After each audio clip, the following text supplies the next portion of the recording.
SKDRDP ವತಿಯಿಂದ ವಿನೂತನ ಸುಜ್ಞಾನ Nidhi scholarship ಪ್ರಾರಂಭ ಆಗಿದೆ.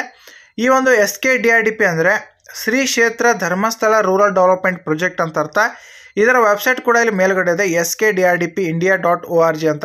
ಈ ಒಂದು ವೆಬ್ಸೈಟ್ ಮುಖಾಂತರ ಈ ಒಂದು ಅಪ್ಲಿಕೇಶನ್ ಸಲ್ಲಿಸ್ಬೋದು.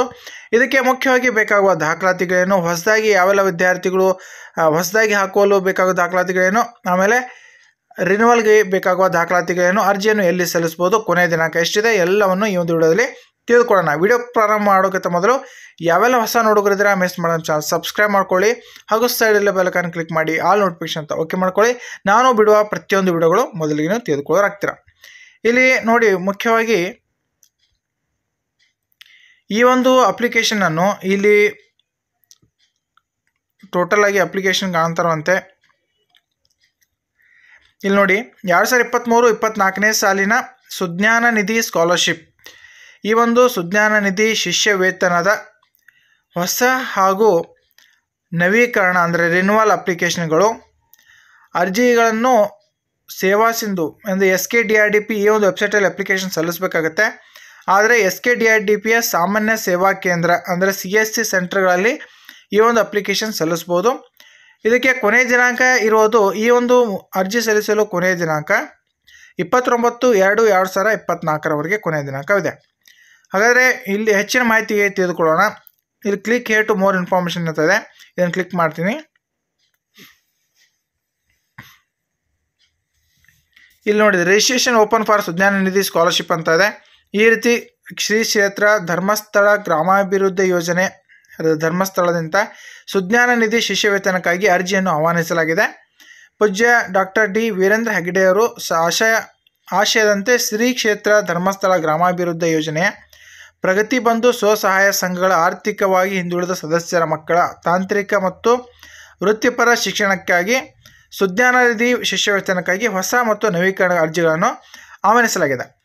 ಇಲ್ಲಿ ಶಿಷ್ಯ ವೇತನಕ್ಕೆ ಅರ್ಜಿ ಸಲ್ಲಿಸಬಹುದಂತ ಬಯಸುವ ಹೊಸ ಹಾಗೂ ನವೀಕರಣ ವಿದ್ಯಾರ್ಥಿಗಳು ಈ ಕೆಳಕಂಡ ಎಲ್ಲ ಪೂರಕ ದಾಖಲಾತಿಗಳು ದೊರೆತ ನಂತರವೇ ಅರ್ಜಿ ಸಲ್ಲಿಸಬಹುದಾಗಿರುತ್ತೆ. ಇಲ್ಲಿ ಮುಖ್ಯವಾಗಿ SKDRDPಯ ಸಾಮಾನ್ಯ ಸೇವಾ ಕೇಂದ್ರ CSC ಕೇಂದ್ರಗಳ ಮೂಲಕ ಈ ಒಂದು ಸುಜ್ಞಾನ ನಿಧಿ ಶಿಷ್ಯ ವೇತನಕ್ಕಾಗಿ ಅರ್ಜಿ ಸಲ್ಲಿಸಲು ಅವಕಾಶ ನೀಡಲಾಗಿದೆ. ಅರ್ಜಿ ಸಲ್ಲಿಸಲು ಕೊನೆಯ ದಿನಾಂಕ 29/2/2024 ಆಗಿರುತ್ತೆ. ಇದರಲ್ಲಿ ಮುಖ್ಯವಾಗಿ ಎಲ್ಲ ಒಂದು ಇದರ ಬಗ್ಗೆ ಮೊದಲು ತಿಳಿದುಕೊಳ್ಳಿ. ಯಾವೆಲ್ಲ ಒಂದು ಮಹಿಳೆಯರು ಶ್ರೀ ಕ್ಷೇತ್ರ ಧರ್ಮಸ್ಥಳ ಗ್ರಾಮಾಭಿವೃದ್ಧಿ ಯೋಜನೆಯ ಈ ಒಂದು ಸಂಘದಲ್ಲಿ ಇದ್ದೀರಾ, ಸಂಘದ ಸದಸ್ಯರಿದ್ದೀರಾ, ಅವರ ಮಕ್ಕಳಿಗೆ ಈ ಒಂದು ಸ್ಕಾಲರ್ಶಿಪ್ ಬರುತ್ತೆ. ಉಳಿದಂತೆ ಎಲ್ಲರಿಗೂ ಇದು ಅಪ್ಲಿಕೇಬಲ್ ಆಗಲ್ಲ. ಓಕೆ, ಮುಖ್ಯವಾಗಿ ಇಲ್ಲಿ ಆಮೇಲೆ ಹೊಸದಾಗಿ ಸಲ್ಲಿಸುವ ಅಭ್ಯರ್ಥಿಗಳಿಗೆ ಯಾವೆಲ್ಲ ದಾಖಲಾತಿಗಳು ಬೇಕಾಗುತ್ತೆ ನೋಡಿ. SSLC ಅಂಕಪಟ್ಟಿ, ವಿದ್ಯಾರ್ಥಿಯ ಪ್ರಸ್ತುತ ಆಯ್ಕೆ ಮಾಡಿರುವ ಕಾಲೇಜಿನ ದೃಢೀಕರಣ, ಶುಲ್ಕ ಪಾವತಿ ರಸೀದಿ ಹಾಗೂ ಯೋಜನಾ ಕಚೇರಿಯ ಶಿಫಾರಸು ಪತ್ರ, ಆಮೇಲೆ ಪ್ರಸ್ತುತ ಕೋರ್ಸ್ಗೆ ಅರ್ಹತೆ ಪಡೆದ ಹಿಂದಿನ ವರ್ಷದ ಅಧ್ಯಯನದ ಅಂಕಪಟ್ಟಿ, ಆಮೇಲೆ ವಿದ್ಯಾರ್ಥಿಯ ಬ್ಯಾಂಕ್ ಪಾಸ್ಬುಕ್, ವಿದ್ಯಾರ್ಥಿಯ ಆಧಾರ್ ಕಾರ್ಡ್, ಪೋಷಕರ ಆಧಾರ್ ಕಾರ್ಡ್, ಸಂಘದ ಸದಸ್ಯರಾಗಿರುವ, ಆಮೇಲೆ ಪೋಷಕರ ಸಂಘದ ನಿರ್ಣಯ ಪುಸ್ತಕ, ವಿದ್ಯಾರ್ಥಿಯ ಕುಟುಂಬದ ರೇಷನ್ ಕಾರ್ಡ್. ಇದು ಹೊಸದಾಗಿ ಅರ್ಜಿ ಸಲ್ಲಿಸುವ ವಿದ್ಯಾರ್ಥಿಗಳಿಗೆ ಅಂದರೆ SKDRDPಯಲ್ಲಿ ಹೊಸದಾಗಿ ಅರ್ಜಿ ಸಲ್ಲಿಸುವ ಅಭ್ಯರ್ಥಿಗಳಿಗೆ ಇವೆಲ್ಲ ದಾಖಲಾತಿಗಳು ಬೇಕು. ಹಾಗಾದರೆ ರಿನ್ಯೂವಲ್ ನವೀಕರಣಕ್ಕಾಗಿ ಅರ್ಜಿ ಸಲ್ಲಿಸುವ ವಿದ್ಯಾರ್ಥಿಗಳಿಗೆ ಹಿಂದಿನ ವರ್ಷ ವ್ಯಾಸಂಗ ನಡೆಸಿದ ಕೋರ್ಸಿನ ಅಂಕಪಟ್ಟಿ, ಪ್ರಸ್ತುತ ವರ್ಷದ ಕಾಲೇಜು ದೃಢೀಕರಣ ಹಾಗೂ ಶುಲ್ಕ ಪಾವತಿ ರಸೀದಿ, ಯೋಜನಾ ಕಚೇರಿ ಶಿಫಾರಸು ಪತ್ರ, ಅಭ್ಯರ್ಥಿಯ ಆಧಾರ್ ಕಾರ್ಡ್, ಪೋಷಕರ ಆಧಾರ್ ಕಾರ್ಡ್, ಸಂಘದ ಸದಸ್ಯರಾಗಿರುವ ಆಲ್ರೆಡಿ ನಾನು ತಿಳಿಸಿರುವಂತೆ ಸಂಘದ ಸದಸ್ಯರಾಗಿರುವ ಒಂದು ಪೋಷಕರ ಮಕ್ಕಳಾಗಿರುವಂಥ ವಿದ್ಯಾರ್ಥಿಗಳಿಗೆ ಮಾತ್ರ ಈ ಒಂದು ಸ್ಕಾಲರ್ಶಿಪ್ ಬರುತ್ತೆ. ಪೋಷಕರ ಸಂಘದ ನಿರ್ಣಯ ಪುಸ್ತಕ ಹಾಗೂ ವಿದ್ಯಾರ್ಥಿಯ ಕುಟುಂಬದ ರೇಷನ್ ಕಾರ್ಡ್ ಇದು ಕೂಡ ರಿನ್ಯೂವಲ್ ಅರ್ಜಿಗೋಸ್ಕರ ಬೇಕಾಗುತ್ತೆ. ಸ್ಕ್ರೀನ್ಶಾಟ್ ಕೂಡ ತೆಗೆದುಕೊಳ್ಳಿ, ನಾನು ಸ್ಕ್ರೀನಲ್ಲಿ ಕ್ಲಿಯರಾಗಿ ತಿಳಿಸ್ತಾ ಇದ್ದೀನಿ. ಓಕೆ, ನಿಮ್ಮ ಹೆಚ್ಚಿನ ಏನಾದರೂ ಮಾಹಿತಿ ಕೇಳೋದಿದೆ ಅಂದರೆ ಇಲ್ಲಿ ಕೆಳಗಡೆ 9591770660 ಈ ನಂಬರ್ಗೆ ಹೆಚ್ಚಿನ ಮಾಹಿತಿ ಕರೆ ಮಾಡಿ ಕೇಳ್ಬೋದು. ಇಲ್ಲಿ ಇನ್ನೊಂದು ನಂಬರ್ ಕೊಟ್ಟಿದ್ದಾರೆ 63663558 ಈ ನಂಬರಿಗೆ ಕೂಡ ಹೆಚ್ಚಿನ ಮಾಹಿತಿಗಾಗಿ ಕರೆ ಮಾಡಿ ಕೇಳ್ಬೋದು.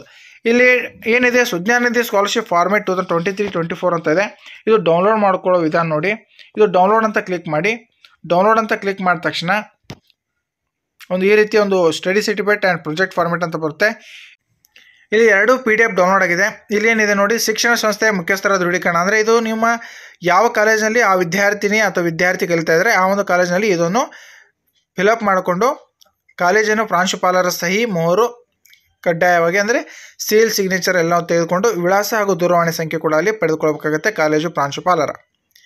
ಓಕೆ, ಒಂದು ವೇಳೆ ಕಾಲೇಜು ಆಡಳಿತ ಮಂಡಳಿ ಈ ನಮೂನೆಯನ್ನು ನಿರಾಕರಿಸಿದಲ್ಲಿ ತಿರಸ್ಕರಿಸಿದ ಕಾಲೇಜಿನಿಂದ ನೀಡುವ ದೃಢೀಕರಣ ಪತ್ರವು ಮೇಲೆ ಕಾಣಿಸಿದ ಇದೇ ಮಾದರಿಯಲ್ಲಿ ಕಡ್ಡಾಯವಾಗಿ ಇರತಕ್ಕದ್ದು ಅಂತ ತಿಳಿಸಿದ್ದಾರೆ. ಅದರಂತೆ ಸುಜ್ಞಾನ ನಿಧಿ ಪಡೆದುಕೊಳ್ಳುವ ಬಗ್ಗೆ ದೃಢೀಕರಣ ನೋಡಿ ಈ ರೀತಿ ಇದೆ. ಇದು ನಿಮ್ಮ ಒಂದು ಆಫೀಸಿನಲ್ಲಿ, ಈ ಒಂದು ಸಂಘದ ಆಫೀಸಿನಲ್ಲಿ ಇದು ಬಗ್ಗೆ ಬರೆದುಕೊಡ್ತಾರೆ. ಆಮೇಲೆ ಯೋಜನಾ ಕಚೇರಿಯ ಶಿಫಾರಸು ಪತ್ರ ಕೂಡ ಯಾವ ಒಂದು ಯೋಜನಾಧಿಕಾರಿ ಇರ್ತಾರೆ ಅವರು ಕೂಡ ಬರೆದು ಕೊಡ್ತಾರೆ. ಅಂದರೆ ಸಂಘದ ಯೋಜನಾಧಿಕಾರಿಗಳಾಗಿರುವಂಥ ಮುಖ್ಯಸ್ಥರು ಇದನ್ನು ಬರೆದು ಅದರ ಸೀಲ್ ಹಾಗೂ ಸಹಿ ಮಾಡಿಕೊಡ್ತಾರೆ. ಆಮೇಲೆ ಇಲ್ಲಿ ಮುಖ್ಯವಾಗಿ ತಿಳಿಸಿದ್ದಾರೆ, ಯೋಜನಾ ಕಚೇರಿಯ ಸುವಿಧಾ ಸಾಫ್ಟ್ವೇರ್ನಲ್ಲಿ ನೋಡಿ ಪರಿಶೀಲನೆ ಮಾಡತಕ್ಕದ್ದು.